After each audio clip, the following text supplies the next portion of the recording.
Hello बच्चों, कैसे हैं। पीके केमिस्ट्री क्लासेज में आपका स्वागत है। बच्चों, आज हम सॉल्यूशन चैप्टर से अगला टॉपिक पढ़ने जा रहे हैं। अगला टॉपिक क्या आपका है? Want of factor. Want of factor आज हम पढ़ेंगे। वांट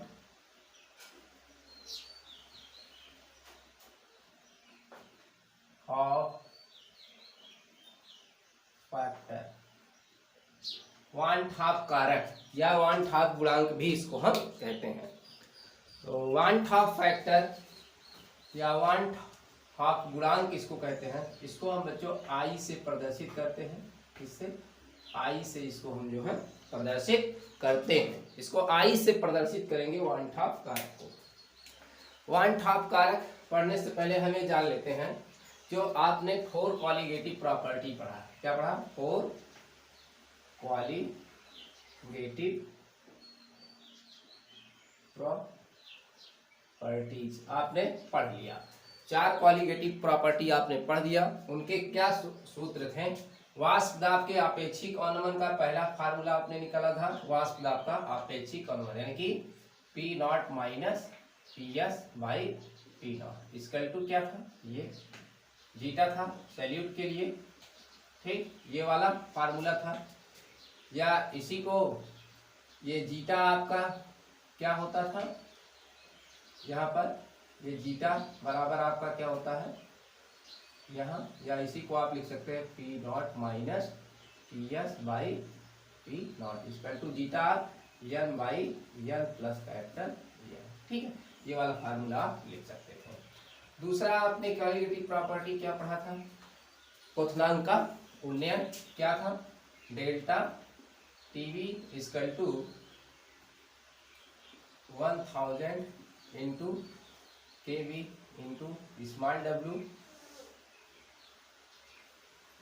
पहले चाहे ये आप लिख सकते हैं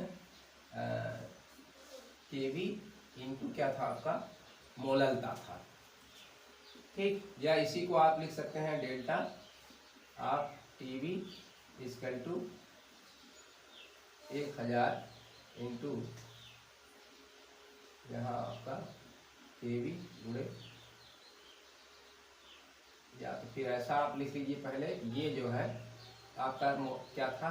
एन बाई कैपिटल केवी जुड़े एन बाई कैपिटल डब्ल्यू, यही तो था।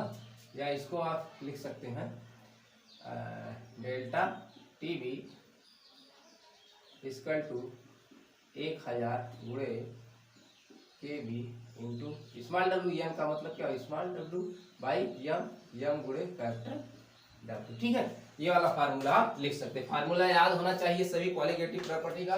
वाष्प दाब का आपेक्षिक अनुमान के लिए फार्मूला ये था और इसके लिए फार्मूला ये था। और यहाँ आप जो है जब डाइल्यूट के लिए निकाला था तो एन प्लस कैपिटल एन जो है ये लगभग बराबर आपका हो गया था एन के, है ना, हो गया था। तो यहाँ कैपिटल एन भी आप लिख सकते हैं। किसके लिए? फॉर डाइल्यूट जो आपका सॉल्यूशन होगा उसके लिए लिख सकते हैं। ठीक, अब देखिए तीसरा जो आप कॉलीगेटिव प्रॉपर्टी निकाले थे क्या? ठीक है, इसे डेल्टा आपका टीवी इक्वल टू क्या? Delta T F equal to K F into मोललता, या इसी को आप लिख सकते हैं क्या? K B into K F into आपका एन बाई कैपिटल डब्ल्यू। ठीक है, लिख सकते हैं। या फिर क्या लिख सकते हैं इसको आप यहाँ डेल्टा टीवी टीवी आ रहा है T F, delta T F equal to क्या? 1000 गुणे के एफ इंटू ये स्मॉल डब्ल्यू और एम गुणे का कैपिटल डब्ल्यू। जहाँ ये विलय का ग्राम में भार, ये विलायक का जो है किलोग्राम में भार था, और ये जो है आपका विलय का मोलर द्रव्यमान यानी कि अणुभार था। और लास्ट जो आपकी प्रॉपर्टी थी परासरण दाब, जो आपका था क्या था? Pi equal to M R T. ठीक है, एम आर टी या एम एस टी भी आप इसको लिख सकते हैं। Pi equal to M R T चाहे लिखिए, या फिर लिख सकते हैं इसको यम के स्थान पर सी भी लिख सकते हैं आप, सी यस टी भी आप लिख सकते हैं, क्योंकि यम जो है यहाँ पर सी के बराबर है, क्योंकि ये मोलरता है। यम क्या आपका यहाँ मोलरता पीछे पढ़ा है ना, ये मोलरता, या एक सी क्या है मोलर सांद्रण, ठीक है, मोलर सांद्रण, ठीक है। तो ऐसा भी आप यहाँ पर लिख सकते हैं, या आपने लिखा है जो है पाई वी इक्वल टू क्या लिखा एन एस टी, ठीक है। वही तो ये है, ये वाला चीज आपका जो फार्मूला मैंने आपको बताया था, ये वाला आपका है वही चीज। देखिए यहाँ से अगर v इधर ले जाएंगे तो एन बाई वी हुआ, एन बाई वी क्या होता है आपका मोलरता होता है, तो मोलरता में यम लिख दिया, या मोलर सांद्रण होता है एन बाई आपका v क्या होता है मोलर सांद्रण, या सी एस टी लिख दिया। तो चाहे pi equal to M R T लिखें, चाहे पाई इक्वल टू क्या लिखें सी एस टी लिखें, या आप लिख सकते हैं pi B equal to N S T या एन आर टी लिख सकते हैं, है ना। तो ये फार्मूला जो है कई तरीके से लिख सकते हैं। तो जितने भी यहाँ पर ये चारों कॉलीगेटिव प्रॉपर्टी के फार्मूले आपके हैं यहाँ पर, ये सब किस पर डिपेंड कर रहे हैं। देखिए वाष्प दाब का जो अनुमान है यहाँ पर, ये क्या है मोलों की संख्या के क्या है आपके यहाँ पर समानुपाती इसके बराबर है, यानी कि वाष्प दाब का अपेक्षिक अनुमान जो होता है मोलों की संख्या पर डिपेंड कर रही है। हमने बताया था कॉलीगेटिव प्रॉपर्टी किस पर डिपेंड करती है, केवल नंबर ऑफ पार्टिकल्स पर निर्भर करती है, विलय के केवल कणों की संख्या पर यह बात निर्भर करती है। तो यहाँ पर देखिए है, तो अगर मोलों की संख्या बढ़ेगी भैया तो कॉलीगेटिव प्रॉपर्टी यानी कि वाष्प दाब का अपेक्षिक अनुमान भी क्या होगा बढ़ेगा, ये बढ़ेगा मोलों की संख्या तो ये भी क्या होगा बढ़ेगा। अब यहाँ भी देखिए मोलों की संख्या है कि नहीं, यहाँ पर भी मोलों की संख्या है, ये इसके अगर ये मोलों की संख्या बढ़ेगी तो आपका क्वथनांक उन्नयन भी क्या होगा बढ़ेगा, यानी कि अगर सोल्यूशन में विलय के कणों की संख्या बढ़ेगी तो ये आपका क्वथनांक उन्नयन भी क्या होगा बढ़ जाएगा। अब यहाँ देखिए आपका इसमें भी है, हिमांक अनुमान में भी, अगर हिमांक अनुमान में मोलों की विलय के मोलों की संख्या क्या हो रही है बढ़ रही है, तो हिमांक का अनुमान भी क्या होगा आपका बढ़ेगा। अब देखिए यहाँ भी आपके क्या एम आर टी, यानी कि यहाँ देखिए चाहे तो यहाँ क्या होगा एन एस टी, तो यहाँ भी मोलों की संख्या अगर बढ़ेगी जितनी उतना ही कॉलीगेटिव प्रॉपर्टी आपका यहाँ भी क्या होगा बढ़ेगा, यानी कि प्रासरण दाब उतना ही बढ़ेगा। तो विलयन में विलय के मोलों की संख्या जितनी बढ़ेगी उतना ही क्या होगा प्रासरण दाब भी आपके क्या होगा बढ़ेगा, यानी कि pi equal to N by V S T लिख सकते हैं ना एन एस टी। तो यही एन बाई वी आपका चाहे सी कह लीजिए चाहे एन बाई वी क्यों आप कह लीजिए मोलरता कह लीजिए या मोलर सांद्रण सी, ठीक है। ये दोनों आपस में क्या बराबर कर सकते हैं, क्योंकि ये कहीं कहीं इस तरीके से लिखा जा सकता है, तो आप यहाँ पर इसको समझ लीजिए। तो ये देखिए ये जितने भी प्रॉपर्टी हैं, ये जितने भी प्रॉपर्टी फार्मूले हैं, ये नॉन इलेक्ट्रोलाइट्स पर लागू होते हैं। किस पर? नॉन इलेक्ट्रोलाइट्स, नॉन इलेक्ट्रोलाइट्स पर ये लागू होता है। अगर आपका विलेय पदार्थ नॉन इलेक्ट्रोलाइट्स होगा तभी जो है ये फार्मूले आपके उपयोग में आएंगे, और सवाल आप इसी फार्मूले पर रखकर जो है लगाएंगे नॉन इलेक्ट्रोलाइट्स में। यानी कि सवाल में आपके क्या दिया हो नॉन इलेक्ट्रोलाइट्स में, जैसे आपका क्या हो ग्लूकोज, ज्यादातर सवाल में यही मिलेगा, ग्लूकोज है आपका, सुक्रोज है, ग्लूकोज सुक्रोज है, यूरिया है, ठीक, ग्लूकोज सुक्रोज यूरिया, ये जैसे पदार्थ आपको क्या होंगे नॉन इलेक्ट्रोलाइट्स पदार्थ ही सवाल में आपको मिलेंगे। अगर सवाल में ये चीजें विलेय पदार्थ उसमें घुली है, अगर सवाल में दिया है ग्लूकोज है या सुक्रोज है या यूरिया है, अगर ये पदार्थ जो है आपके उसमें घुले हैं तो यहाँ पर जो है फार्मूला आप यही यूज करेंगे। अगर नॉन इलेक्ट्रोलाइट के स्थान पर इलेक्ट्रोलाइट्स हो आपका वैद्युत अपघट जैसे NaCl KCl ऐसा ही कुछ हो, तब आपका ये फार्मूला अप्लाई नहीं होगा।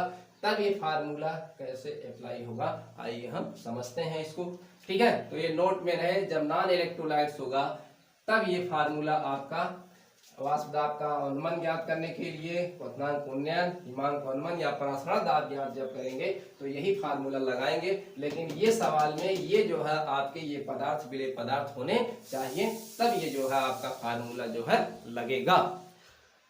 अब देखिए जब आपका जैसे मान लीजिए अब हम लेते हैं, अब यहाँ बदलने वाला है खेल क्या खेल बदलेगा। अगर आपका इलेक्ट्रोलाइट्स है, क्या है, इलेक्ट्रोलाइट्स अगर आपका है, वैद्युत अपघट्य पदार्थ है आपके, इलेक्ट्रोलाइट्स हैं, तब क्या होगा, तब आप उनका विलयन बनाएंगे, क्या होगा, क्योंकि इलेक्ट्रोलाइट्स अब क्या होते हैं, जो होते हैं वो वियोजित होते हैं या तो फिर क्या होते हैं, संयोजित होते हैं। अब देखिए जैसे हम मान लीजिए कि एग्जाम्पल में यहाँ क्या लिए हमने, NaCl लिया, इसका जो है जलीय विलयन बनाया, जल में इसको डाला, तो ये क्या हुआ, Na पॉजिटिव और प्लस Cl नेगेटिव में क्या हो गया, टूट गया यहाँ पर। अब देखिए इसके यहाँ पर क्या है, एक मोल है, और यहाँ पर देखिए इसके क्या बन गए, एक मोल जो है ये, और एक मोल जो है ये जो है बन गया। अब देखिए Na पॉजिटिव के एक मोल बन गए, दो कण, एक कण NaCl का एक ही कण है, और यहाँ बन कितना गया, दो कण, एक Na पॉजिटिव बन गया और एक Cl निगेटिव बन गया। यानी कि अगर NaCl का एक मोल हम डालें पानी में, हम तो डाल रहे हैं क्या, जो हम देख रहे हैं कैलकुलेट करके, क्या गिनती करके कैलकुलेट करके हम डाल रहे हैं एक ही मोल NaCl के, लेकिन मिल कितने रहे हैं, अगर हम उसको पानी में जाने के बाद उसको हम वहां कैलकुलेट कर रहे हैं तो दो, यानी कि हम डाल रहे हैं एक, लेकिन अगर उसमें हम देखें, उसको खोज कर निकाल कर किसी तरीके से वहां पर हम देखें, ऑब्जर्व करें, वहां पर उसका प्रायोगिक प्रयोग करके देखें, तो पता चलेगा वहां पर कितने हैं, उसके दो मोल्स उसके उसमें है, यानी कि दो कणों में टूट गया है, एक कण दो कणों में पानी में जाने पर टूट गया। तो ये हमारी कॉलीगेटिव प्रॉपर्टी में ये हमारी कैलकुलेटेड होगा, यहाँ पर ये सामान्य मान इसका होगा, और ये क्या हो गया आपका, असामान्य मान हो गया। यानी कि ये आपका क्या है, कैलकुलेटेड है ये वाला आपका, और ये क्या है, ऑब्जर्व, जो आपने प्रयोगों के आधार पर किया है। ठीक है, तो ये जो है याद रखेंगे।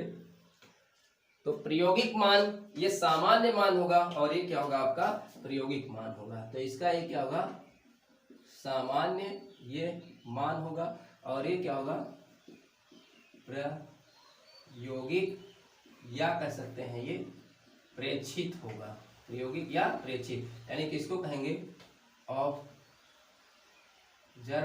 वैल्यू, वैल्यू कहेंगे, और इसको हम कहेंगे कैलकुलेटेड वैल्यू, इसकी हम कहेंगे। देखिए जब यहाँ पर मान लीजिए कि हम इस फार्मूले में इसके एक मोल रख के, इस फार्मूले में मान लीजिए यहाँ पर इस फार्मूले में परासरण दाब हम ज्ञात करें, एक मोल को यहाँ पर रखे, परासरण हमने दाब ज्ञात कर लिया, तो मान लीजिए कि परासरण दाब कितना आया, यहाँ पर 3 आया परासरण दाब। जब एक मोल को हमने यहाँ पर इसको रख लिया, परासरण दाब आया इसका 3 ATM आया, जब एक मोल को हमें इस फार्मूले में रखा।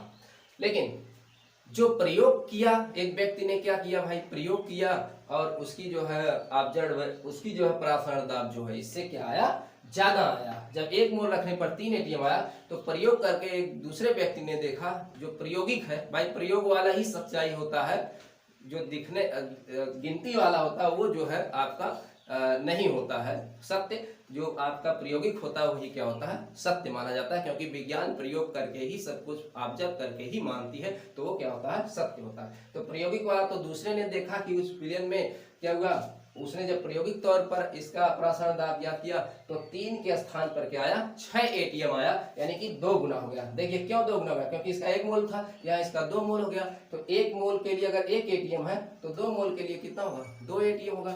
यानी कि यहाँ पर वियोजन होने पर परासरण दाब क्या होता है, बढ़ जाता है। क्यों बढ़ जाता है, क्योंकि यहाँ कणों की संख्या क्या हो गई, इसकी बढ़ गई, इसकी मोलों की संख्या बढ़ गई, और हम जानते हैं कि मोलों की संख्या बढ़ने पर क्या होता है, अणुसंख्य गुणधर्म भी आपके क्या होते हैं, बढ़ जाते हैं। ठीक है, तो यहाँ पर तो ऑब्जर्व्ड वाला क्या हुआ आपका, यहाँ पर वियोजन होने पर बढ़ गया, तो ये वाला आपका यहाँ पर ऑब्जर्व जो आपकी क्वालिटेटिव प्रॉपर्टी होगी, तो ये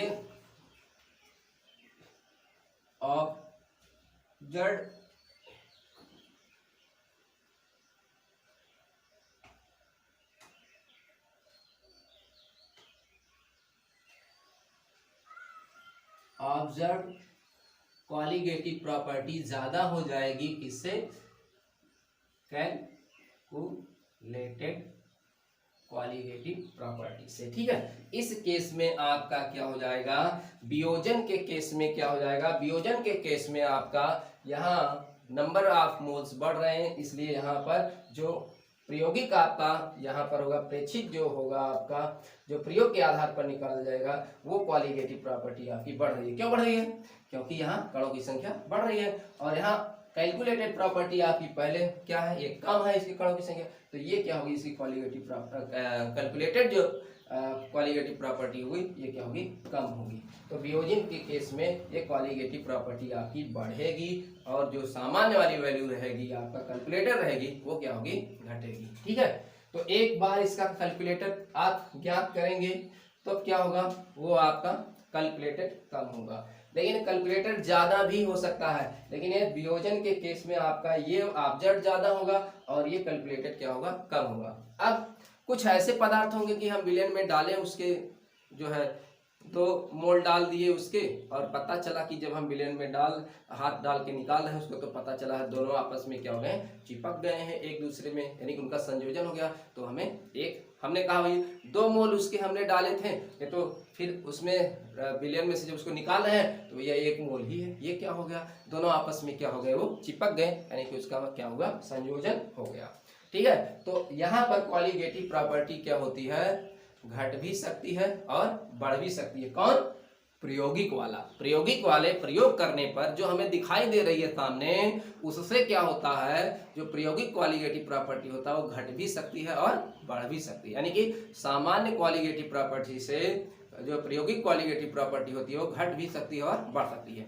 अब वियोजन के केस में क्या होगा, प्रायोगिक वाला बढ़ेगा, और संयोजन के केस में क्या होगा, आपका जो प्रायोगिक वैल्यू है वो क्या होगा, घटेगा। क्योंकि वियोजन में कणों की संख्या बढ़ती है इसलिए बढ़ेगा, और वियोजन के संयोजन के केस में कणों की संख्या घटती है, इसलिए क्वालिटेटिव प्रॉपर्टी क्या होगा, घटेगा। तो ये आपस में क्या होगा, ये दोनों एक दूसरे के क्या होंगे, इस केस में आपस में ये बराबर नहीं होंगे, या तो क्या होगा, अब जो है यहाँ पर घटेगा क्वालिटेटिव प्रॉपर्टी अथवा बढ़ेगा। तो जितने मोल्स ऑफ पार्टिकल्स बढ़ेंगे, जितने गुना बढ़ेगी वो कणों की संख्या बढ़ेगी, उतने गुना आपकी क्वालिटेटिव प्रॉपर्टी भी बढ़ेगी, और जितने गुना आपके कणों की संख्या घटेगी, उतने गुना क्या होगी, आपकी क्वालिटेटिव प्रॉपर्टी भी क्या होगी, घटेगी। तो यहाँ पर देखिए सामान्य मान और इसके दोनों मान में ये आपस में कभी बराबर यहाँ नहीं हो सकते हैं। किस केस में? जब आपका कोई इलेक्ट्रोलाइट्स होगा तब ये बराबर नहीं होंगे। यहीं से जो है क्या आ गया, आपका एक वन हाफ का जो है नियम की उत्पत्ति हुई। अब ये प्रॉब्लम जो सॉल्व होगी वो वन हाफ कारक से ही क्या होगी, आपकी यहाँ पर सॉल्व होगी। ठीक है, तो नॉन इलेक्ट्रोलाइट्स होंगे, फार्मूला ऐसे ही लग जाएगा। लेकिन नॉन इलेक्ट्रोलाइट्स अगर होंगे तब क्या होगा, वहां वियोजन या संयोजन होगा, उसके कारण यहाँ पर क्या होगा, अब आपका जो ऑब्जर्व्ड वैल्यू होगा कैलकुलेटेड वैल्यू के यहाँ पर क्या होंगे, ये बराबर नहीं होंगे। तो अब यहीं से उत्पन्न होता है क्या, वन हाफ कारक एक उत्पन्न होता है। तो वन हाफ कारक को हम अब देखेंगे। तो संयोजन के केस में ऑब्जर्व्ड क्वालिटेटिव प्रॉपर्टी बढ़ेगी, और संयोजन के केस में ये वाला आपका बढ़ेगा। ठीक है, तो अब हम देखते हैं क्या वन हाफ कारक आई है क्या। ठीक, अब ये फार्मूला आपका यहाँ चेंज होगा। अभी पहले अब पढ़ते हैं हम, अब संयोजन और वियोजन ही हम यहाँ पढ़ेंगे, लेकिन उससे पहले क्या हम पढ़ते हैं, वन हाफ कारक क्या है। देखिए वन हाफ कारक क्या है, तो वन हाफ कारक जो आई आपका है ये क्या है,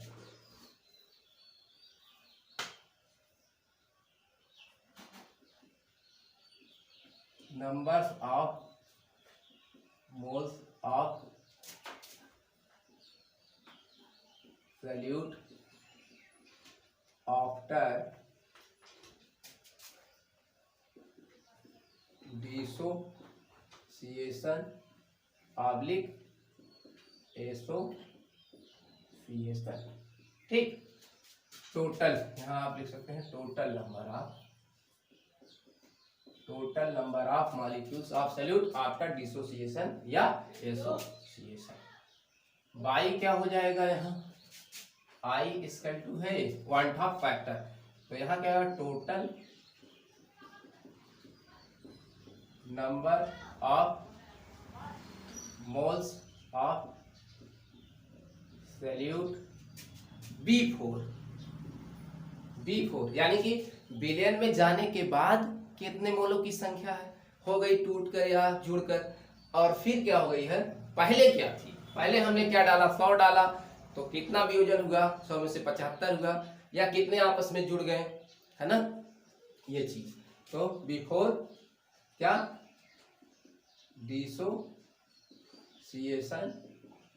ऑब्लिक एसोसिएशन, ठीक है। ये तो विलयन में जाने के बाद जो है संयोजन या वियोजन में कणों की कुल संख्या, विलयन में जाने के बाद, और विलयन में जाने से पहले विलय के कणों की क्या संख्या है, ये है वान ठाफ कारक। आपको समझ में आ गया होगा।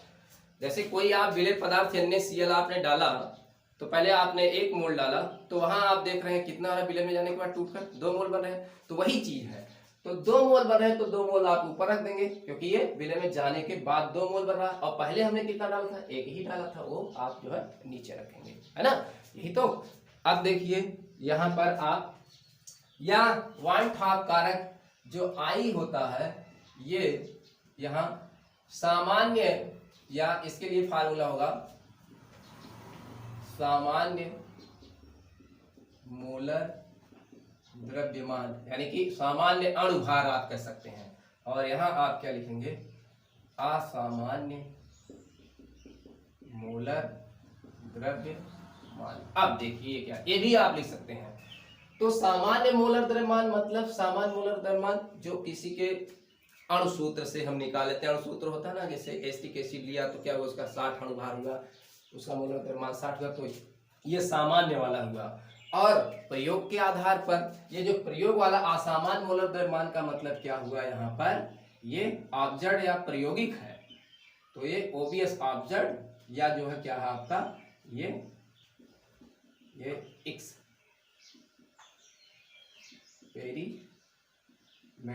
ठीक है, ये एक्सपेरिमेंटल। असामान्य का मतलब क्या हुआ, ऑब्जर्व, प्रेक्षित या एक्सपेरिमेंटल वाला असामान्य मोलर द्रव्यमान। और सामान्य मोलर द्रव्यमान ये वाला आपका हुआ।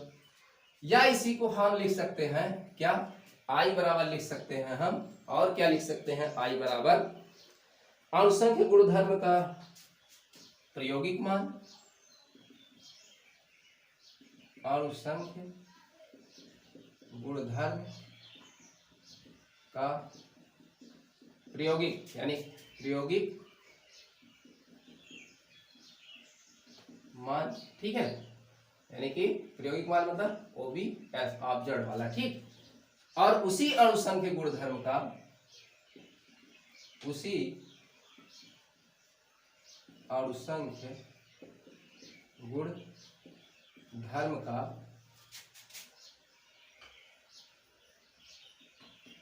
सामान्य मान, सामान्य मतलब कैलकुलेटेड, है ना, कैलकुलेटेड वैल्यू, ठीक है, सामान्य मान या कैलकुलेटेड वैल्यू, ये आप लिख सकते हैं। तो वान ठाफ कारक किसे कहते हैं, तो दो इनमें से किसी भी जो है इसी के अनुपात को यहाँ कह सकते हैं। तो वान ठाफ कारक की परिभाषा जो है आप किसी तरीके से यहाँ लिख सकते हैं। तो हम कह सकते हैं, परिभाषा लिखें, किसी अणुसंख्य गुणधर्म, ठीक, किसी अणुसंख्य गुणधर्म के क्या भैया, प्रायोगिक, देखिए प्रायोगिक मान तथा सामान्य मान के अनुपात को वान ठाफ फैक्टर कहते हैं, ठीक है। ऐसा आप इसे लिख सकते हैं, या ऐसा भी लिख सकते हैं, किसी अणुसंख्य गुणधर्म की जो है, देखिए सामान्य मोलर द्रव्यमान, किसी अणुसंख्य गुणधर्म के प्रायोगिक मान और सामान्य मान, देखिए प्रायोगिक मान है और ये क्या है, सामान्य मान के अनुपात को कहते हैं हम क्या, वान ठाफ कारक कहते हैं, है ना। या सामान्य किसी अणुसंख्य गुणधर्म के जो है क्या है, या सामान्य मोलर द्रव्यमान और असामान्य मोलर द्रव्यमान के अनुपात को हम कहते हैं क्वांटम फैक्टर। ठीक है, या ऐसा कह सकते हैं वियोजन, संयोजन या वियोजन के बाद मोलों की कुल संख्या बटे क्या होगा, संयोजन या वियोजन से पहले मोलों की कुल संख्या के अनुपात को हम कहते हैं क्वांटम फैक्टर। ठीक है, चाहे जैसे एक परिभाषा आप जो है यहाँ पर लिख सकते हैं। ठीक है, तो ये वाला जो फार्मूला आपका कैसे आया, ये वाला मैं आपको बता रहा हूँ, ये वाला फार्मूला आपको कैसे आया, कैसे लिख दिया गया सामान्य मोलर द्रव्यमान असामान्य मोलर द्रव्यमान। तो मैंने आपको बताया है, क्या बताया है, तो जो अणुसंख्य गुणधर्म होता है उसको हम किससे प्रदर्शित करते हैं, डेल्टा से। ठीक है, तो अणुसंख्य गुण धर्म तो मैंने क्या बताया था, डेल्टा से प्रदर्शित। और ये क्या होता है भैया, मोलों की संख्या, है ना, मोलों की संख्या यानी कि कणों की संख्या के क्या होता है, समानुपाती होता है, यानी कि n के। तो डेल्टा आपका समानुपाती होता है n के। और यही मैंने आपको डेल्टा बताया था कि अणुभार के क्या होती है, व्युत्क्रमानुपाती होती है। डेल्टा एक आता है, अणुभार के क्या होता है, ये व्युत्क्रमानुपाती होता है। तो भैया इसके अब क्या होंगे, व्युत्क्रमानुपाती होता है यानी कि यम व्युत्क्रमानुपाती होता है। अब इससे आप क्या करेंगे, यानी कि अगर अणुभार बढ़ेगा क्वालिटेटिव प्रॉपर्टी आपकी घटेगी, मैंने बताया। अगर अणुभार आपका क्या होता है, घटता है, तो क्वालिटेटिव प्रॉपर्टी क्या होगा, बढ़ेगा। तो एक बढ़ेगा तो दूसरा घटेगा, क्योंकि ये व्युत्क्रमानुपाती है। इसी से जो है अब ये फार्मूला आपका, ये सामान्य मोलर द्रव्यमान और असामान्य मोलर द्रव्यमान का यहाँ से हम निकाल सकते हैं, क्योंकि यहाँ से हम एक वैल्यू आपकी निकालेंगे जो है ऑब्जर्व वाली, और एक क्या निकालेंगे, कैलकुलेटेड वाली। तो देखिए यहाँ से कैसे होगा।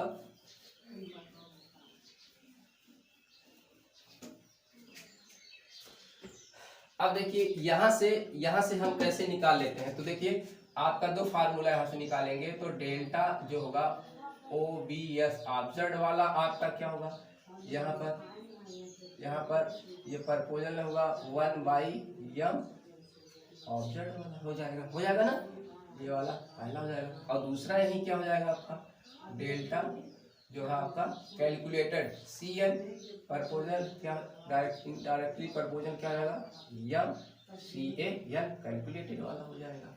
ठीक है, तो अभी तो मैंने बताया कि अनुपात होता है ये ऑब्जर्व बटे क्या होता है, आई आपका क्या होता है, आई क्या होता है आपका जो आपका डेल्टा कॉलिगेटिव प्रॉपर्टी अणुसंख्य गुणधर्म का OBS ऑब्जर्व वाली वैल्यू, और क्या होती है, डेल्टा आपकी कैलकुलेटेड वाली वैल्यू होती है। तो ये आपका है, तो ये वाली वैल्यू अब क्या करें, यहाँ पर आप इसको रखें। जब आप ऑब्जर्व वाली यहाँ रखेंगे तो ये आपका नीचे रहेगा, और ये कैलकुलेटर रखेंगे तो ये कैलकुलेटेड आपका क्या होगा, ऊपर चला जाएगा। तो यहाँ आपका क्या हो गया, इसको जब यहाँ पर रख देंगे वैल्यू यहाँ पर, तो क्या हो जाएगा आपका MCAN, और क्या हो जाएगा यहाँ MOBS। ठीक है, तो यही तो हुआ, ये आपका क्या है, वांछाप कारक, यही तो मैंने बताया। आई बराबर क्या हो गया, ये आपका देखिए यहाँ पर सामान्य क्या हुआ, ये अणुभार है यमुना, सामान्य अणुभार या मोलर द्रव्यमान, और यहाँ क्या हुआ, ये असामान्य, जो प्रयोगिक होता है वही क्या होता है, असामान्य। ठीक है, तो असामान्य अणुभार है ना, और ये आपका यानी कि अणुसंख्य गुणधर्म के प्रायोगिक मान तथा अणुसंख्य गुणधर्म के सामान्य मान के अनुपात को कहते हैं वांछाप कारक। और यही आपका क्या होता है, ये वाला आपका क्या होता है, अणुभार के व्युत्क्रमानुपाती होता है। तो आ गया ना ये फार्मूला आपका यहाँ पर। ठीक है, तो ये वाला फार्मूला आपका क्या है, बहुत ही इंपॉर्टेंट है। तो आपको आई, अब आपको समझ में आ गया, वह आई है क्या आपका वांछाप फैक्टर। ठीक है, तो ये फार्मूला आप याद रखेंगे। तो आई बराबर क्या होता है, सामान्य अणुभार बटे असामान्य, सामान्य बटे असामान्य अणुभार। ठीक है, या मोलर द्रव्यमान, और या कह सकते हैं संयोजन या वियोजन के बाद मोलों की संख्या कुल, और बटे क्या होगा, संयोजन या वियोजन से पहले कुल। या लिख सकते हैं क्या, आई बराबर क्या लिख सकते हैं, अणुसंख्य गुणधर्म का प्रायोगिक मान बटे अणुसंख्य गुणधर्म का सामान्य मान के अनुपात को क्या कहते हैं, ये कहते हैं। तो ये ऑब्जर्व वाला हो गया, जो ऑब्जर्व वाला इसको हम इससे दिखाएं, और जो ये इससे कैलकुलेटर वाले को। ठीक है, यहाँ तक आपको समझ में आ गया। अब हम आई कैसे निकालते हैं किसी इलेक्ट्रोलाइट्स के लिए, आई कैसे हम निकालेंगे, आई का मान यहाँ पर आपको जरूरी होगा निकालना। तो कैसे निकालते हैं, तो दो केस में निकालेंगे, वियोजन के केस में और संयोजन के केस में। चलिए देखते हैं, निकालते हैं।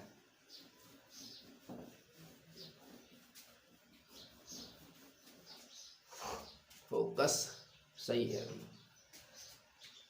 अब देखिए, पहले हम लेते हैं वियोजन। वियोजन की मात्रा आपने पढ़ा है ना, वियोजन की मात्रा अल्फा अल्फा है ना, वियोजन की मात्रा तो वही चीज है, संयोजन की मात्रा वियोजन की मात्रा अल्फा। तो वियोजन के केस में देखते हैं, तो वियोजन की मात्रा हम पहले देखते हैं, वियोजन की मात्रा है ना, डिग्री ऑफ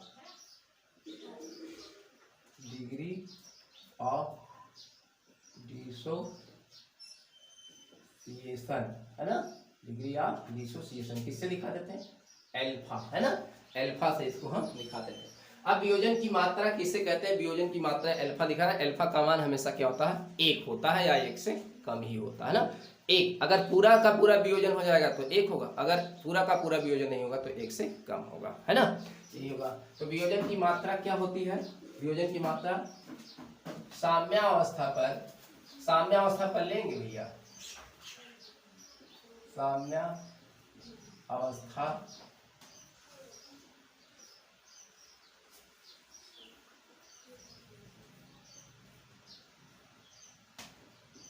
साम्यावस्था पर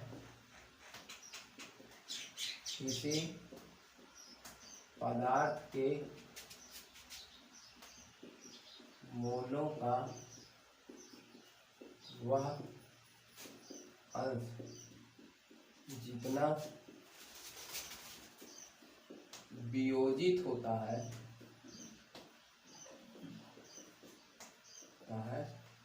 वियोजन की मात्रा जो है, मात्रा वियोजन की मात्रा क्या, अल्फा कहलाती है। ठीक है, तो वियोजन की मात्रा जो है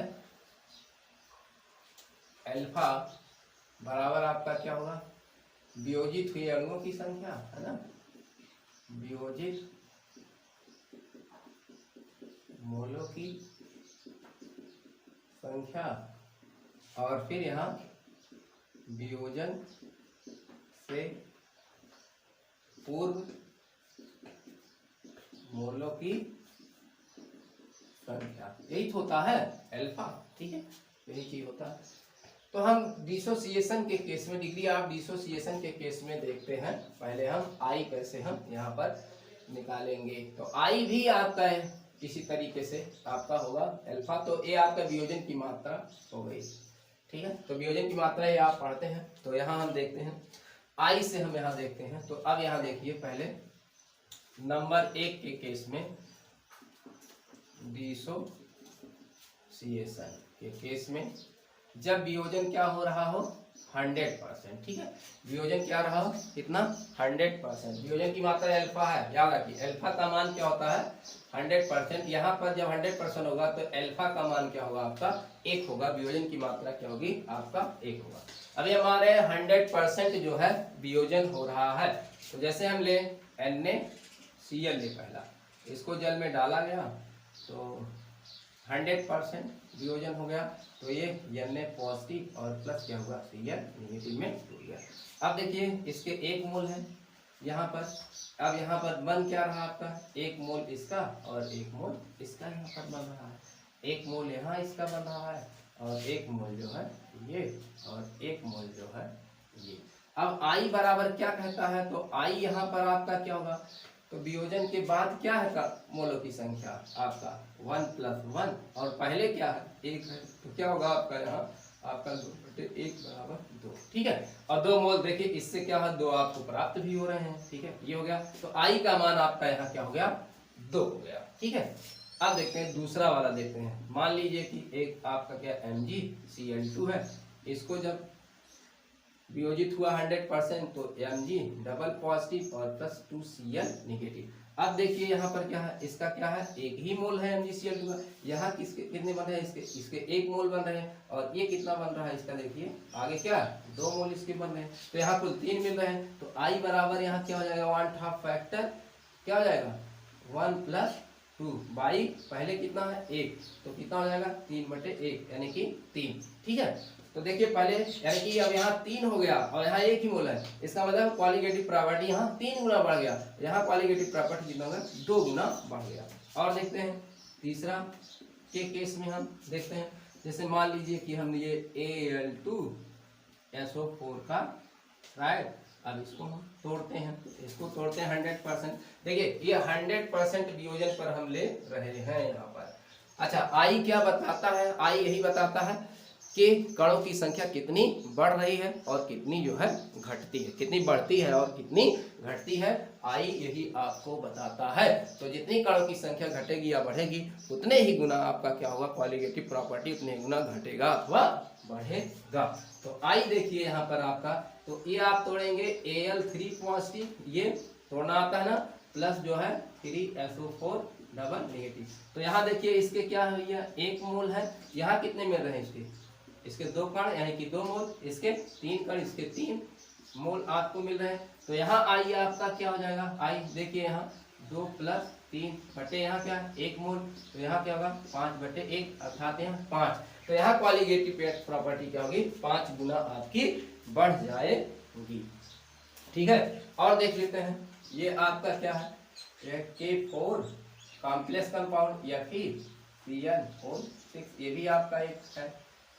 तो अगर इसका 100% क्या हुआ है, 100% डिसोसिएशन हो रहा है यहाँ, तो ये किसमें टूट जाएगा, देखिए 4K पॉजिटिव और प्लस क्या होता है आपका यहाँ पर ये CN का होल 6 और यहाँ 4 पॉजिटिव यहाँ पर 4 नेगेटिव। अब देखिए यहाँ आई क्या होगा, यहाँ देखिए इसके 1 मोल है, यहाँ ये देखिए 4 मोल इसके बन गए हैं, यहाँ 4 मोल इसके 1 मोल, ये आपका कॉम्प्लेक्स आयन है। ठीक है, कॉम्प्लेक्स कंपाउंड कॉम्प्लेक्स आयन है, जिसके बारे में आगे पढ़ेंगे।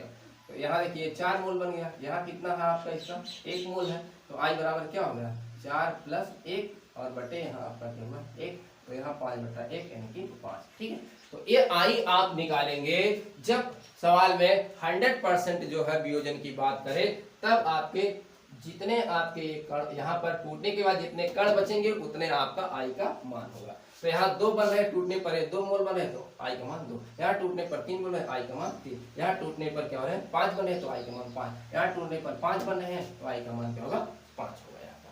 ठीक है, ये जब 100% क्या हो वियोजन हो तब के लिए है।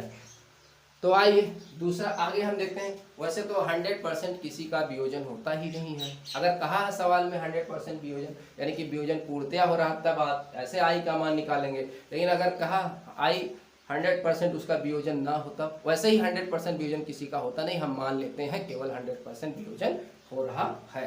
तो देखिए आई का मान जब 100% वियोजन ना हो तब कैसे हम आई का मान निकालते हैं, चलिए देखते हैं। इन्हीं को हम लेंगे, आई का मान हम निकालेंगे, यानी कि अल्फा वियोजन हो, वियोजन की मात्रा क्या है अल्फा। तो अगर वियोजन क्या हो अल्फा हो तब, क्योंकि अल्फा वियोजित हो रहे हैं, पूरा का पूरा वियोजन हो ही नहीं रहा है। चलिए डिसोसिएशन के केस में हम देख रहे हैं, डिसोसिएशन के केस में क्या, डिसोसिएशन केस में जब आपका क्या हो आपका अल्फा मोल, सॉरी जब क्या हो, जब 1 मोल से अल्फा मोल वियोजित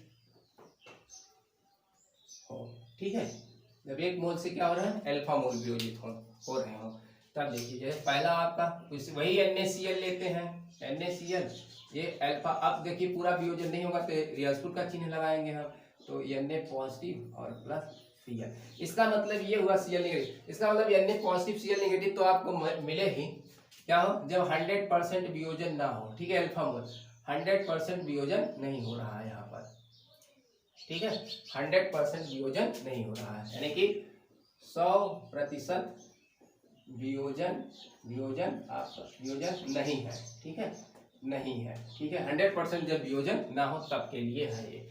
तो यहाँ ये बन गया। अब मान लेते हैं कि इसका क्या है, 1 मोल यहाँ है, ठीक है, प्रारंभ में इनिशियल में 1 मोल इसके हैं। तो यहाँ प्रारंभ में पहले क्या होगा भाई, जितना लगे यहाँ 0 0 होगा।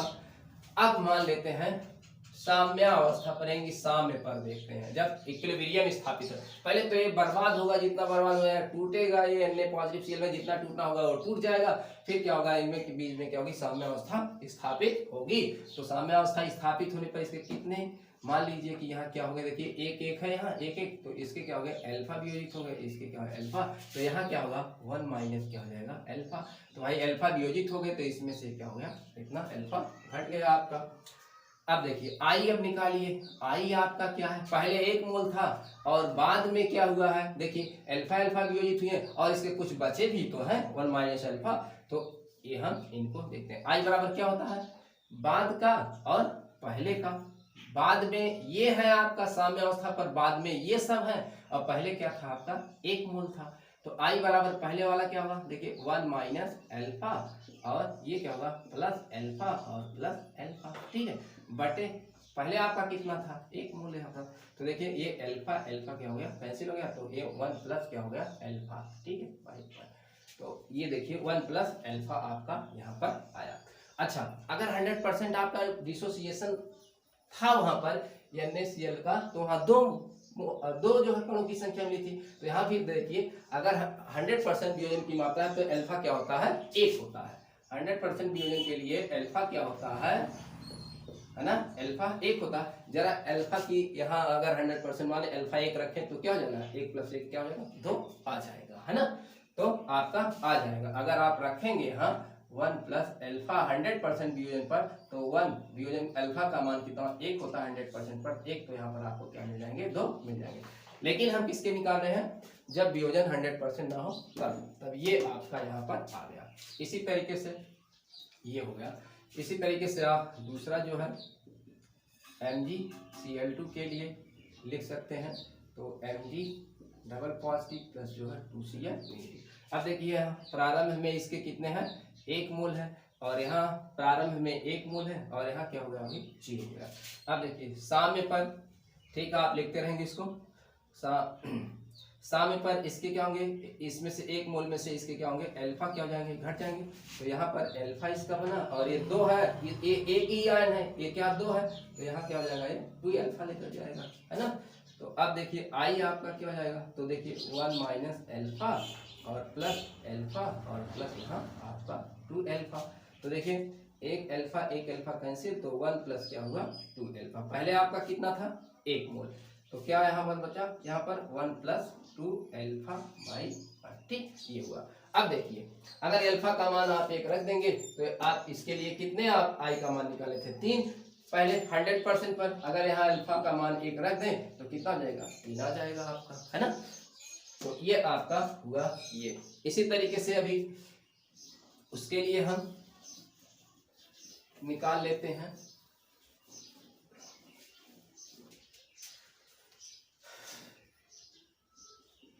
Al2SO4 फ्राइड के लिए। ये आपका जब 100% वियोजन ना हो तब क्या होगा, आपका Al3 पॉजिटिव 2 और प्लस यहाँ 3SO4 नेगेटिव। तो यहाँ इसके क्या है, 1 मोल प्रारंभ में, यहाँ क्या है अभी 0 है यहाँ, ठीक है।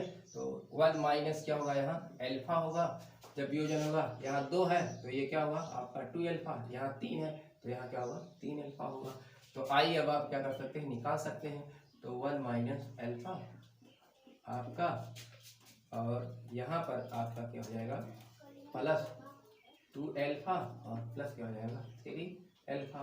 तो देखिए 1 अल्फा इसमें से क्या हो जाएगा, घट जाएगा, जुड़ जाएगा, ये क्या होगा 3 अल्फा। तो यहाँ पर 1 यानी कि यहाँ पर आप हो जाए 3 अल्फा बाई 1 माइनस कितना बचा 2 4 अल्फा, है ना, 4 अल्फा बाई 1। तो अल्फा का मान अगर आप 1 रखेंगे तो कितना, 1 रखेंगे तो ये 4 हो जाएगा, सॉरी प्लस बचा है ये आपका यहाँ प्लस 1 प्लस 4 अल्फा बाई 1। तो अगर अल्फा का मान 1 रखते हैं यहाँ पर तो 4 1 प्लस आपका कितना हो जाएगा 5 हो जाएगा। ठीक है, ये हो गया।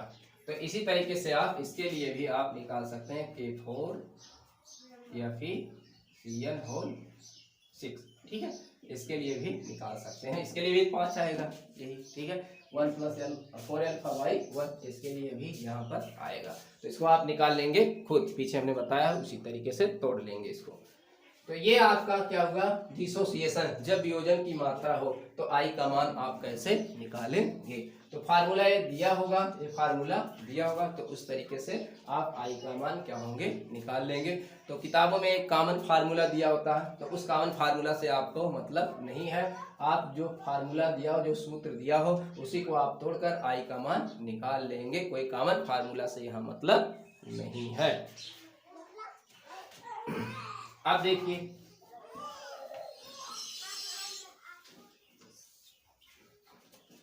अब हम संयोजन के केस में देखते हैं। दूसरा किसके केस में, एसोसिएशन।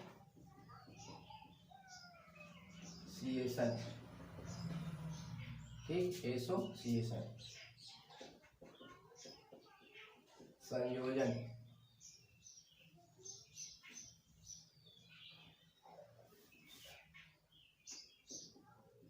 संयोजन माने क्या होता है, जुड़ा, संयोजन की मात्रा है ना,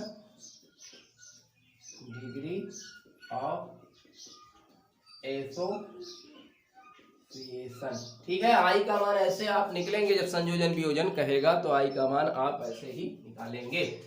तो क्या होता है, वही साम्य अवस्था पर किसी पदार्थ के मोलों, साम्य अवस्था पर किसी पदार्थ के मोलों का वह अंश या प्रभाज, वह अंश जितना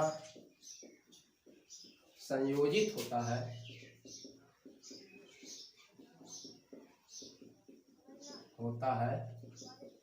संयोजन की मात्रा, इसको भी अल्फा से की मात्रा, अल्फा की मात्रा कहलाती है। ठीक है, अल्फा से इसको भी हम दिखाएंगे, कहलाती है। तो अल्फा बराबर यहाँ संयोजन की मात्रा, अल्फा बराबर क्या हो जाएगा संयोजन की मात्रा, भाई संयोजित हुई है अणुओं की संख्या है ना, संयोजित मोलों की संख्या बटे भाई संयोजन से पूर्व के मोलों की संख्या। तो संयोजन के बाद क्या है, संयोजन से पहले क्या था, पहले जब विलयन में नहीं डाला था तब क्या था, और बाद में क्या हुआ, ये हुआ। तो अब यहाँ हम देखते हैं संयोजन क्या था, किसके लिए, एक कार्बोक्सिलिक अम्लों में आपके ज्यादा होता है। जैसे इसका एग्जांपल हम लेते हैं एसिटिक एसिड पहले। तो एसोसिएशन के केस में यहाँ पर जब 100% संयोजन हो, क्या हो 100% क्या हो संयोजन हो, तो अल्फा बराबर क्या होगा आपका 1 ही होगा, है ना। 100% संयोजन पर अल्फा क्या होगा आपका 1 होगा, है ना, क्योंकि पूरा का पूरा संयोजित हो जाएगा। तो अगर 100 अणु है तो 100 अणु उसमें हमने डाला, 100 के अणु क्या हो गए, जुड़ गए। ठीक है, तो संयोजन की मात्रा यहाँ 1 हुआ। अब देखिए यहाँ एसिटिक एसिड, ऐसा एग्जाम्पल क्या होता है, एसिटिक एसिड आपका है, जितने भी कार्बोक्सिलिक अम्ल वाले हैं वो आपस में क्या होते हैं, संयोजित होते हैं। यही आपके एनसीईआरटी में भी है, इसको आप याद रखेंगे एसिटिक एसिड और बेंजोइक एसिड के केस में। ठीक है, तो देखिए आपका एसिटिक अम्ल है यहाँ पर CH3COOH, इसके 2 मोल, इसके कितने हैं 2 मोल जो है। अगर हम 2 मोल को डालें जो है किसमें डाला जाता है, इसको बेंजीन सॉल्वेंट में, बेंजीन सॉल्वेंट होता है, उसी में अगर इसको हम डाला जाए, वो सब पानी में डाले जा रहे थे और ये यहाँ पर क्या डाला जा रहा है, बेंजीन में डाला जाता है। तो ये आपस में दोनों क्या होते हैं, चिपक जाते हैं। कैसे आपस में, 2 मोल है, 1 मोल चिपक कर हो जाते हैं। तो आप देखिए यहाँ इसकी संरचना आप जानते हैं, तो CH थ्री, यहाँ आपका डबल बॉन्ड O और ये आपका ये OH होता है। एस टी कम लग रहा है, ये समझना है। तो इसी तरीके से आप दूसरे का बना लीजिए। तो ACH3 और ये आपका क्या है C है। तो यहाँ आपका H और ये OH और ये डबल बॉन्ड O। तो देखिए हाइड्रोजन ऑक्सीजन ये मिलकर क्या बनाते हैं हाइड्रोजन बॉन्ड। यहाँ क्या बनाता है हाइड्रोजन बॉन्ड। तो ये क्या बना लेते हैं हाइड्रोजन बॉन्ड बनाकर आपस में चिपक जाते हैं। तो इसका कितना बन गया यहाँ पर 1 मोल। यानी कि 2 मोल से इसके कितने बन रहे हैं 1 ही मोल, यानी कि घट रहा है यहाँ पर। तो भाई यहाँ अणुसंग गुणधर्म क्या 2 से 1 बना, यानी कि आधा हो रहा है उसका। तो अणुसंग गुणधर्म क्या होगा आधे गुना क्या होगा घट जाएगा। ठीक है, तो यहाँ पर आई का मान अब आपका क्या हो जाएगा। तो आई यहाँ पर आपका क्या जाएगा, बाद में क्या है 1 मोल है यहाँ पर, पहले क्या है आपका 2 है। तो यहाँ पर क्या हो गया देखिए आई का मान आधा हो गया। तो आई आपका क्या हो गया आधा हो गया। ठीक है, तो एस्टिक एसिड है, एस्टिक एसिड में आपका ये होता है। सभी कार्बोक्सिलिक अम्ल जितने होते हैं उसमें ऐसा ही होता है। ये कब 100% संयोजन होने पर। ऐसा ही आपका C6H5COOH बेंजोइक एसिड में होता है, बेंजोइक एसिड सेम ऐसे ही है। ठीक है, सेम ऐसे ही है। तो इसका भी देखिए आप अगर यहाँ पर क्या लेते हैं इसका 2 मोल इसका, यानी कि 2 मोल 2 अणु लिया गया। तो ये क्या हो गया जाने पर इसमें आपका संयोजित हो गया। तो आप इस तरीके से हम नहीं बनाएंगे, ऐसे ही सेम इसको भी आप अच्छा बना ही देते हैं। तो C6H5 यहाँ आप लिख लीजिएगा। तो ये C यहाँ डबल बॉन्ड O, यहाँ आपका OH हो गया इस तरीके से। ऐसे ही दूसरा वाला आपका क्या है C, यहाँ C6 जो है H5, यहाँ आपका क्या हो गया O और यहाँ H। ये देखिए हाइड्रोजन बॉन्ड बन गया और यहाँ एक आपका डबल बॉन्ड, ये आपका हाइड्रोजन बॉन्ड। तो इसका क्या हो गया भैया यहाँ 1 मोल बन गया। या इसको ऐसे आप लिख सकते हैं, कैसे, यहाँ आप लिख सकते हैं C6H5COOH का होल 2, ऐसे लिख सकते हैं ना। इसको भी आप CH3COOH का होल यहाँ ऐसा भी लिख सकते हैं क्योंकि ये जुड़ गया। चाहे तो ऐसे लिखिए चाहे ऐसे संरचना आप बना सकते हैं। तो यहाँ भी आई का मान कितना हो गया भैया, बाद में कितना है 1 है, यहाँ कितना है 2 है। तो आई का मान क्या हो गया आधा यहाँ पर हो गया। तो यानी कि पहले जो हमने गिनकर दाना था 2 मोल से आए थे, लेकिन बाद में उसमें में जाने पर जब विलयन में चला गया तो उसके कितने हो गए 1 मोल। जब हाथ डालकर देखते हैं निकालते हैं तो एक ही आपस में क्या होते हैं चिपके हुए दोनों आपस में मिलते हैं। तो यानी कि जब प्रयोग किया गया तो 2 मिल 1 ही मिला, लेकिन प्रयोग के पहले जब हमने डाला था कितना था आपका 2 था, लेकिन बाद में कितना हो गया 1 हो गया। ठीक है, अब देखिए तो ये क्या बनाते हैं भैया, ये डाईमर बना लेते हैं, आपस में जुड़ कर क्या बना लेते हैं डाईमर बना लेते हैं, डाईमराइजेशन। तो क्या हो गया डाईमराइजेशन है ना, यानी कि ये द्वितय बना लेते हैं, द्विमर है ना, डाईमर बना लेते हैं। क्या डाईमराइजेशन होकर क्या बना लेते हैं डाईमर जो है ये बना लेते हैं। जैसे पॉलीमेराइजेशन पढ़ते हैं तो डाईमर दोनों जुड़कर डाईमर। इसी तरीके से आपका क्या होगा अगर 3 मर बन जाए, क्या बन जाए द्विमर बन गया, 3 मर मर मर मर 1 मर 2 मर। ठीक है, 2 मर 1 मर नहीं है, यहाँ 2 मर बना है।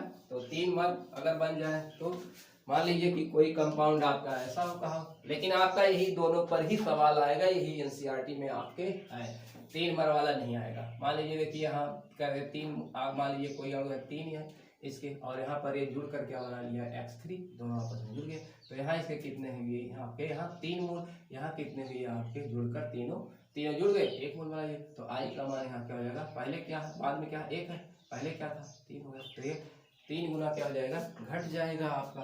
तो आई 1/3 क्या 3 गुना घट जाएगा। ऐसे आपका क्या हो 4 आपका X हो, क्या हो 4X का कोई कंपाउंड हो तो ये आपका क्या हो जाएगा X4 बना लेगा। तो यहाँ आई का मान क्या हो जाएगा देखिए, अब यहाँ क्या है इसके 4 जो है मोल है, यहाँ कितने बन रहे हैं जुड़कर 1 ही मोल इसके बन रहे हैं। तो यहाँ आई का मान क्या है 1 बटा क्या हो जाएगा 4 हो जाएगा। ठीक है, नोट कर लीजिए, हो गया। अब हम जो है यह देखते हैं कि अगर 100% संयोजन ना हो तब ठीक है क्या होगा। ठीक है, जब 100% संयोजन ना हो है ना, ना हो तब जो है आपका अल्फा 1 नहीं होगा, अल्फा 1 से क्या होगा, कम होगा, यानी कि तब जो है आपका 1 मोल से अल्फा मोल क्या हो रहे हैं, संयोजित हो रहे हैं ना, पूरा का पूरा संयोजन नहीं हो रहा, ये अल्फा मोल संयोजन हो रहा है, ठीक है, हो रहा है, अल्फा मोल संयोजन हो रहा है, पूरा नहीं हो रहा है, कुछ हो रहा है कुछ नहीं हो रहा, कुछ अणु के रूप में ही वैसे हैं और कुछ आपस में चिपक भी रहे हैं। तब के लिए जैसे हम एसिटिक एसिड ही आपका ले लेते हैं, इसके जो है 2 मोल है यहाँ पर देखिए, ठीक है, आपके यहाँ, और ये पूरा का पूरा नहीं हो रहा तो रिहर्सल दिखा देंगे, तो आपस में चिपक कर मैंने क्या बताया, आपस में चिपक कर कैसे बन जाएंगे, ये ऐसे चिपक के संरचना मैंने बता दिया पहले। अब देखिए यहाँ 2 मोल इसके हैं तो एक ही बन रहा है, अब यहीं पर समझिए, आप यहीं पर समझिए 2 मोल से कितने बन रहे हैं, एक ही बन रहा है, तो यहाँ पर क्या है 2 मोल से कितने बन रहे हैं, एक ही बन रहा है, यानी कि आधा हो रहा है, यही थोड़ा ना, इसको आप समझिए, यहीं पर कॉन्सेप्ट है, आप इसको बढ़िया से समझिए। 2 मोल से कितने बन रहे हैं, 1 मोल, यानी कि 2 से आधा बन रहा है, ठीक है।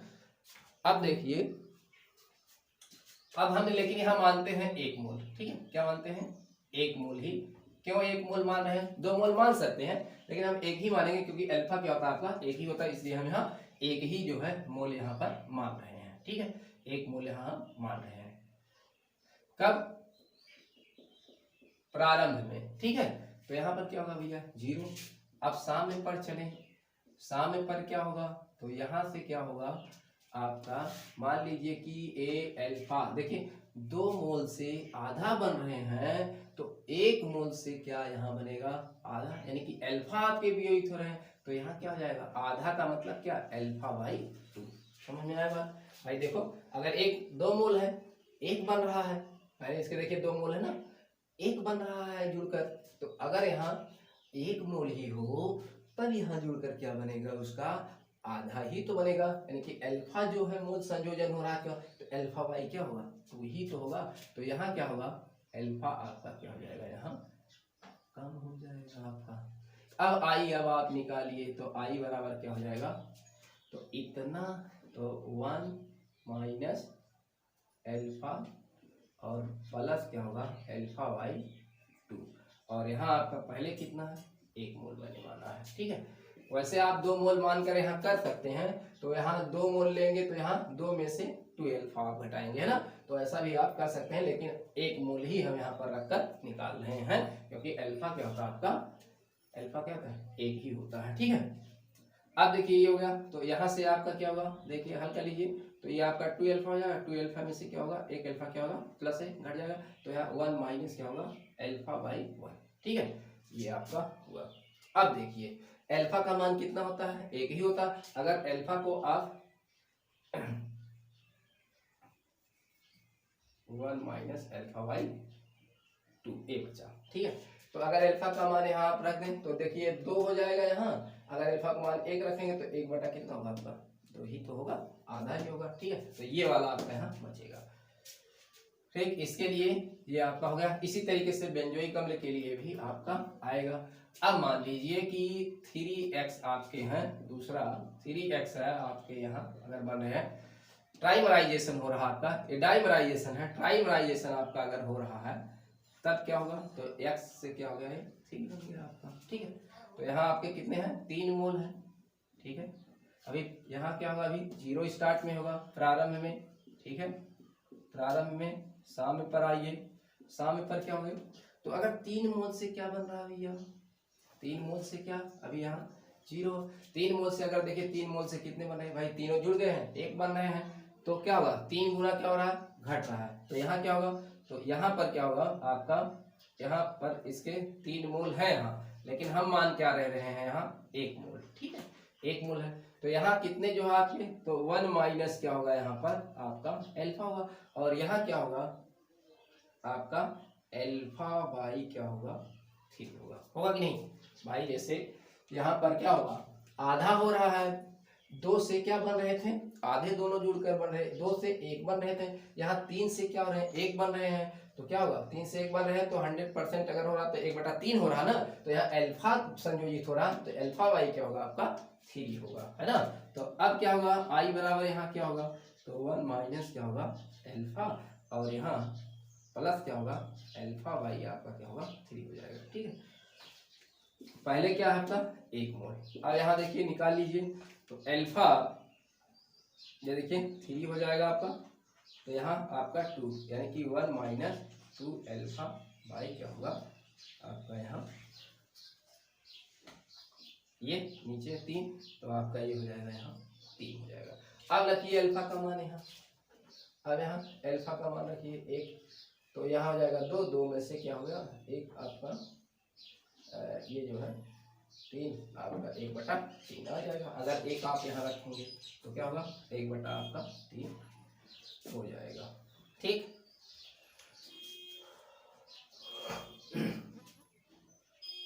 तो माइनस माइनस अल्फा, ठीक है, ये हो गया आपका, ये यहाँ पर निकल जाएगा। तो इस तरीके से आप जो है इसको निकाल सकते हैं। ठीक है, तो ये फार्मूला, ये वाला चीज आपसे पूछा जाता है, कोई सामान्य कॉमन फार्मूला है किताबों में, लेकिन उसको आपको याद करना नहीं है। तो ये आपका है एसोसिएशन और डिसोसिएशन के केस में। ठीक है, तो ये वांछाप कारक आपका हो गया। तो वांछाप कारक में आई कैसे आप निकालेंगे, तो आपको आई निकालना आ गया। ठीक है, तो ये 3 हो जाएगा, एक घट जाएगा बल्फा, ठीक है सही है, ये करेक्ट आपका ये होगा आपका यहाँ। तो अल्फा का मान आप अगर यहाँ रखेंगे 1, तो आपका 1/3 ही आपका यहाँ मिलेगा, है ना।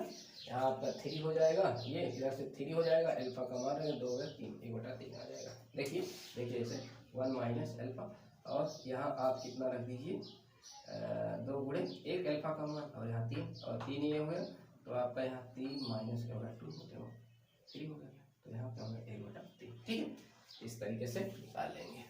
तो ये आपका हो गया संयोजन और वियोजन, आई क्वांटम फैक्टर आप कैसे निकालते हैं। ठीक है, बस आपका वीडियो इतना ही आज रहेगा। धन्यवाद, इसको बढ़िया से आप तैयार करेंगे। याद रहे आपको, जब वियोजन वाला होगा तो कॉलीगेटिव प्रॉपर्टी बढ़ेगा। अब यहाँ देखिए संयोजन हो रहा है, तो यहाँ देखिए वियोजन जब होगा, वियोजन के केस में आपका क्या हो रहा है, ऑब्जर्व कॉलीगेटिव प्रॉपर्टी क्या होगा बढ़ेगा, और कैलकुलेटेड कॉलीगेटिव प्रॉपर्टी क्या होगा घटेगा। और संयोजन के केस में भैया मोलों की संख्या कम हो रही ना, संयोजन के केस में आपका क्या हो रहा है, ऑब्जेक्ट वाला ये आपका कॉलीगेटिव प्रॉपर्टी क्या होगा, ऑब्जेक्ट जो कॉलीगेटिव प्रॉपर्टी है ये कम हो रहा है, और कैलकुलेटेड वाला आपका कॉलीगेटिव प्रॉपर्टी क्या हो रहा है, ये बढ़ रहा है ना ये। ठीक है, तो ऑब्जेक्ट में ऑब्जेक्ट वाला, वियोजन के केस में ऑब्जेक्ट वाला रहेगा, और संयोजन के केस में क्या होगा ये बढ़ रहा है, क्योंकि भैया कैलकुलेटेड जो पहले आपका था, पहले क्या भैया 3 मोल है, और बाद में कितने हो रहे 1 मोल है। पहले कितना था 2 मोल है, बाद में कितने हो रहे हैं 1 मोल। ठीक है, तो बाद में जब ऑब्जेक्ट प्रयोग किया गया तो 1 ही मोल उसका मिला, तो भैया 1 ही मोल मिला। ऑब्जेक्ट जब किया गया तो 1 ही मोल लिया, तो ये घट जाएगा, और पहले क्या था 3 मोल बढ़ गया। देखिए वियोजन के केस में आपका NaCl के 1 ही मोल लिए थे, तो 1 यहाँ हो गया, और टूटने पर क्या, सॉरी कैलकुलेटेड पहले वाला 1 था, लेकिन टूटने पर क्या हो गया, ये 2 आपका हो गया था। तो इस केस में यहाँ आप रखेंगे, इसको याद करेंगे। धन्यवाद।